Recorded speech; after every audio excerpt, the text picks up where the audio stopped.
Telangana RTC కార్మికుల సమ్మెలో విషాదం నెలకొంది.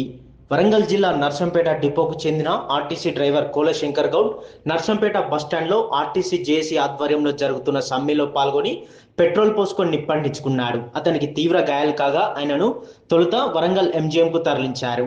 పరిస్థితి విషమించడంతో అక్కడి నుంచి మెరుగైన వైద్యం కోసం హైదరాబాద్కు షిఫ్ట్ చేశారు. డిఆర్డీఓ అపోలో ఆసుపత్రిలో చికిత్స పొందుతూ శంకర్ గౌడ్ శుక్రవారం మృతి చెందారు. నర్సంపేట ఆర్టీసీ డ్రైవర్ శంకర్ గౌడ్ మృతితో వరంగల్ జిల్లాలో ఉద్రిక్తత పరిస్థితులు నెలకొన్నాయి. ఈ నేపథ్యంలో ఆర్టీసీ కార్మికులు జేఏసీ వరంగల్ జిల్లా బంద్కు పిలుపునిచ్చింది. ప్రభుత్వం మూలంగానే శంకర్ ఆత్మహత్యకు యత్నించినట్లు కార్మికులు ఆరోపిస్తున్నారు. బంద్లో భాగంగా తెల్లవారుజాము నుంచే ఆర్టీసీ కార్మికులు హన్మకొండ డిపో ముందు నిరసనకు దిగారు.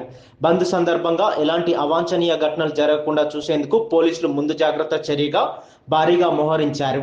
శంకర్ గౌడ్ మృతదేహాన్ని అంత్యక్రియల నిమిత్తం నర్సంపేటలోని ముత్తోజిపేటకు చేర్చారు. డ్రైవర్ శంకర్ గౌడ్ మరణంతో ఆర్టీసీ కార్మికుల సమ్మె ఉద్రిక్తంగా మారింది. కార్మికుల సమ్మెకు మద్దతుగా బీజేపీ, బీఆర్ఎస్ శ్రేణులు నర్సంపేట బంద్కు పిలుపునిచ్చాయి.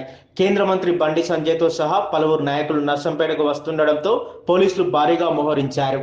ఆర్టీసీ డ్రైవర్ శంకర్ గౌడ్ మృతదేహాన్ని నర్సంపేట బస్టాండ్కు తరలించాలని డిమాండ్ చేస్తూ ముత్తోజిపేట రోడ్డుపై బైఠాయించి కార్మికులు నిరసనకు దిగారు. శంకర్ గౌడ్ మృతి ప్రభుత్వ హత్యగా భావిస్తున్నారని ఆరోపించారు. అతను 27 ఏళ్లుగా ఆర్టీసీకి సేవలందిస్తే కనీసం డిపోకు తీసుకెళ్లడానికి అనుమతించడం లేదని కార్మికులు ఆగ్రహం వ్యక్తం చేశారు. మరోవైపు ముత్తేజుపేటలోని శంకర్ గౌడ్ ఇంటి వద్ద విషాద ఛాయలు అలుముకున్నాయి.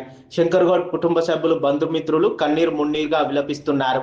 ఆర్టీసీ కార్మికుల పరువులు నాయకులు పెద్ద ఎత్తున అక్కడికి చేరుకొని ఆయన పార్థివ దేహానికి నివాళులు అర్పిస్తున్నారు. ప్రభుత్వం శంకర్ గౌడ్ కుటుంబాన్ని ఆదుకోవాలని విజ్ఞప్తి చేశారు.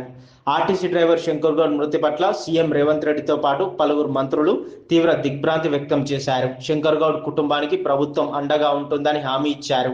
క్షణికావేశంలో తీసుకున్న ఆ నిర్ణయం ఆ కుటుంబంలో దుఃఖసాగరంలో ముంచిందని విచారం వ్యక్తం చేశారు. ఆర్టీసీ కార్మికులు ఎలాంటి తొందరపాటు నిర్ణయాలు తీసుకోవద్దని విజ్ఞప్తి చేశారు. మరోవైపు ప్రభుత్వం నేడు ఆర్టీసీ జేఏసీతో చర్చలు జరిపేందుకు ఆహ్వానించింది.